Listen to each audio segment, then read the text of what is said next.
15 বছরে যত সেনাবাহিনী কর্মকর্তা আছে যারা রংফুলি চাকরি থেকে বের করে দিয়েছে, আমি চাই যে একটা ভেটিং এর মাধ্যমে তারা যেন কোনো ধরনের একটা রেমনি পায়।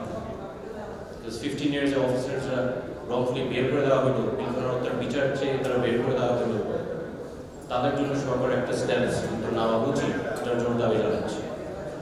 মিডিয়ার সৈনিক অনেকেই আছেন যারা ওদেরও ভুলভ্রান্তি দেখায়, রংফুলি তাদের চাকরি থেকে বের করে দেয়, তাদের জন্য যেন সরকার ব্যাটিং এর মাধ্যমে যারা একদম নির্দোষ ছিল তাদের জন্য একটা স্থান দেওয়া।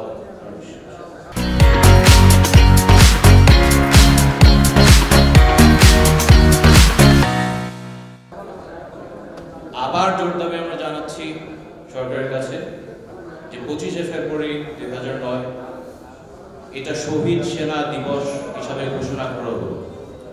এটা কিন্তু সরকারের কাছে একটা ফ্রেন্ডলি রিমাইন্ডার আপাতত, আর আমরা একটা রিয়াকশন টাইম দিচ্ছি সরকারকে। আমরা আশা করছি এবার কোনো কিছু পদক্ষেপ আমাদের প্রতি এই সুরার প্রতি নিব। আর আরেকটা বিষয় শেষ করি যে চট্টগ্রামে একজন আইনজীবী আমাদের মারা যায়, এর জন্য এর হত্যার বিচার আমরা দাবি জানাচ্ছি।